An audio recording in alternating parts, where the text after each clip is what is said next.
originally had a very different video planned for this week, but I remembered, apropos of nothing, that this year is the 25th anniversary of the film The Matrix.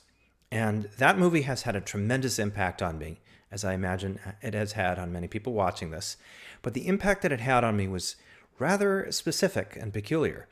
And I wanted to talk about how it affected me and how it specifically shaped one of the books that I wrote. Not because of anything that was in the film specifically, but because of the way that I misinterpreted what the film was about before I ever even saw a frame of it. So let's wind back to summer of 1999. There are ads for The Matrix on TV, there are trailers in the theaters, there are posters up in movie theater lobbies, there are TV spots. There's all of this promotion for the film. And one of the things that I found really intriguing about the promotion for the movie, even then, was how very good Warner Brothers was threading the needle with promoting this movie without revealing any of its secrets out of hand. They were just conjuring up something that looked exciting and fascinating and sexy and getting you into the theater without actually ever saying what the film was about. That was really clever. Now, I did not get to see the movie until it had been in the theaters for about 2 or 3 weeks. And before then, a number of friends of mine had already gone and seen it, and they came back and they said, "You definitely want to see this in a theater. It's great fun, and no, we won't ruin it for you." And I said, "Thank you." Because with all of the stuff that I had seen and all of the ways that the movie was being sneaky about not telling you anything, I started to form theories about what was really going on in the film. And before I went to see it, I had settled on one theory that I thought seemed most intriguing to me. And I mentioned this fact to my friends as we were going into the theater, standing in line. And they said, "Well, what is the theory?" And I said, "I'll tell you all about it when we're done. It'll be more fun that way." So we went in, we saw the movie, and to my surprise and my pleasure, I was completely wrong. In fact, I was 200% wrong. I couldn't have been more wrong about what the movie was really about. My pet theory had been blown completely out of the water, but in a good way, because what they came up with instead seemed far more interesting to me. Nevertheless, when I got back home and I told my friends I had been completely off the mark, they said, "Okay, what was your theory now that we've all seen it?" And I said, "Well, I started with the title because the word matrix to me had a number of different connotations. But the one that I kept thinking about was the matrix of time and space. And I kept thinking that the movie concentrated on people who, for whatever reason, have been able to tap into the nature of the intersection between time and space, that they're able to manipulate it somehow. And this was where things like the glimpses of the bullet time shots seemed to make sense to me, that these are people who figured out how to manipulate time and space in a very fine-grained way. And then there are other people who have found out about this and really don't want them to do it. And when we found out what's really going on, it has nothing to do with that, of course, I said, "Oh, it's all part of a much bigger picture." But this idea kind of stuck with me. I said, this idea of these people being able to manipulate time and space in this highly fine-grained way. And it just sort of sat in the back of my mind. It didn't really go anywhere. And it sat in the back of my mind for about, let's see, I'm bad at math, from 1999 to about 2012 or so. And that's when I was working on a project which I had tentatively titled The Palace of the Red Desert. It was very much still in the primordial stages. I had just finished one project and I was looking for something else to do. And I got through a few months of planning on it before I realized that I just could not get the ingredients to come together. And I got very frustrated and I threw that whole thing into a box and tried to forget about it. And I said, "Well, what am I going to work on now?" And then I remembered this idea that I'd had percolating in the back of my head for a very long time, so long that it had actually started to change. It had become a very different idea. And the way that I was pitching this to myself was, why don't we think about this from a different angle? We have people who are able to sort of tap into the way the past and the future intersect, they're able to tap into the way that time and space interrelate to each other, but that just seems a little vague. I want to give this some more specific rules. What kind of rules could we wrap around that to make it more interesting?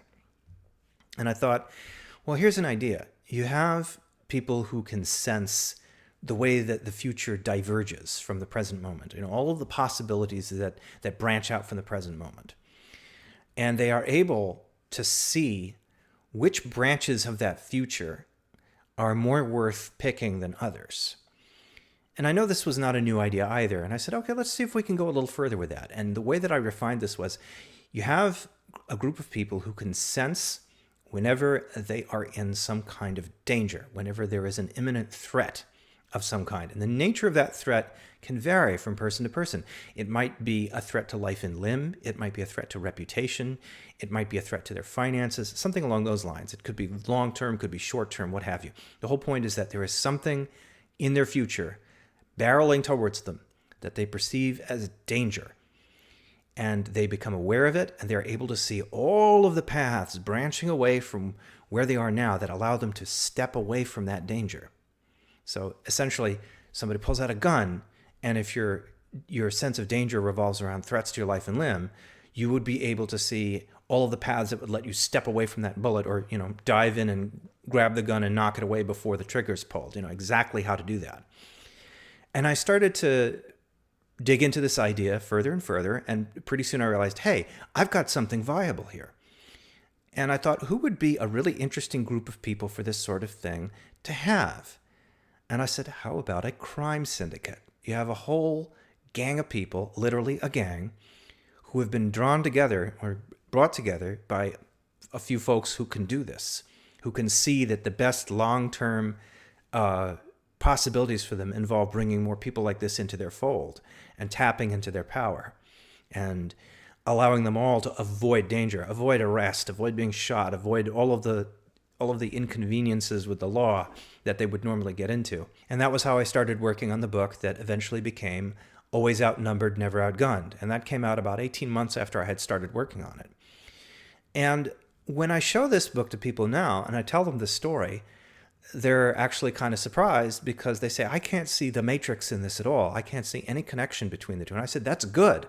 That means that I started with an inspiration that pushed me in a completely different direction, that pushed me so far away and into such new territory that there's no way to connect it back to the inspiration in the first place. That's the kind of inspiration I like best. I like it when something inspires me, but in a way that makes me constructively jealous. I was very jealous of The Matrix. I mean, a lot of people were. It was hard not to be. It just seemed so inspired, even though a lot of older school science fiction fans were kind of sniffing at the film and saying, there's nothing new here. This has been in print SF for forever.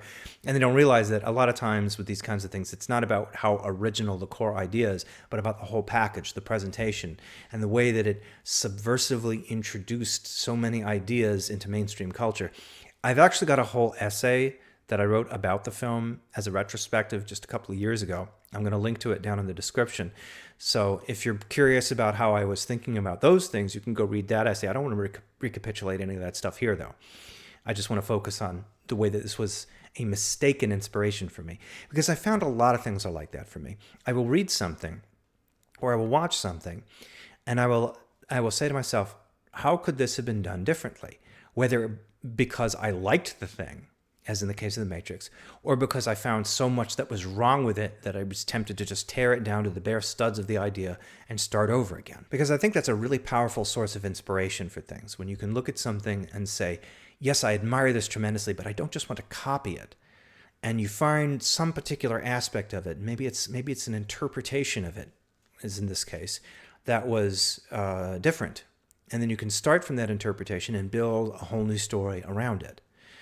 A big part of why I started this channel was because I found that a lot of the things that inspired me and that intrigued me and really pushed me into different directions were not science fiction themselves. There are relatively few examples of this. This story that I'm telling you right now, this is one of the very few exceptions to the case. This is one of the very few times a piece of science fiction has actually inspired me to create another piece of science fiction or fantasy. The vast majority of the time it has not been like that. And I think for the most part that's been for the good, because it means that I'm looking outside the immediate sphere. I'm looking in other directions. I'm looking out towards the rest of the world, as it were. And I'm not saying that people who are drawing inspiration for SF from other SF are doing it wrong. I don't want to give anybody that impression. I am saying that in my case, I've realized that my best work, the work that I've been happiest with, the work that I've found most thrilling and satisfying and that seems most fully realized, all of that came from getting outside of the immediate circle of other science fiction and fantasy. And The Matrix was a big exception for me in that regard. And I think a big part of that was because, again, I wasn't just sitting there kind of awed and trying to, figure out how I could do my own immediate riff on it. I was thinking about a whole different set of implications. It's sort of like when somebody hands you a still from a film you've never seen. You don't know the plot, you don't know the story, you don't know the characters, you may not even know the title, and you make up a little story about it. You say, who are these people and what are they doing? And that was kind of like what I was doing when I was looking at the Matrix trailers and some of the promotional material. I was doing this little exercise in my head. And when that exercise led me in a completely different direction, I later on realized, hey, that direction I was led in, there's something there. There's something really worth saving and working with. I want to close by talking about two things. The first is that this is probably the first time that I've talked about any of my books directly. And if the way that I've been talking about Always Outnumbered, Never Outgunned intrigues you enough that you want to pick it up, please do. I'd love to see what you think. And the other part of it is that while I was eventually going to start using these videos as a vehicle for talking about my books, I did not want to do it in a way that would seem pushy. I wanted to start by talking about things that I thought would be useful for other people to help them build their books, and a time to show how those things, how those techniques, those ideas, those raw materials work their way into the books that I've created. But again, I did not want to be really too pushy about it. I wanted to build my way up to it.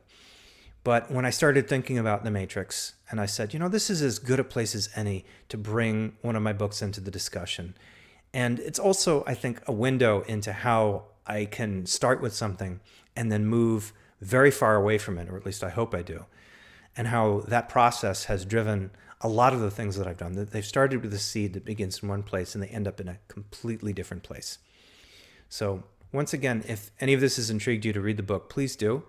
And in the future, I will be talking about more of my books, but I'm going to try to talk about them from as constructive a perspective as I can, from the perspective of how all of the things that I've discussed on this channel, apart from my books, can support a discussion of them as well.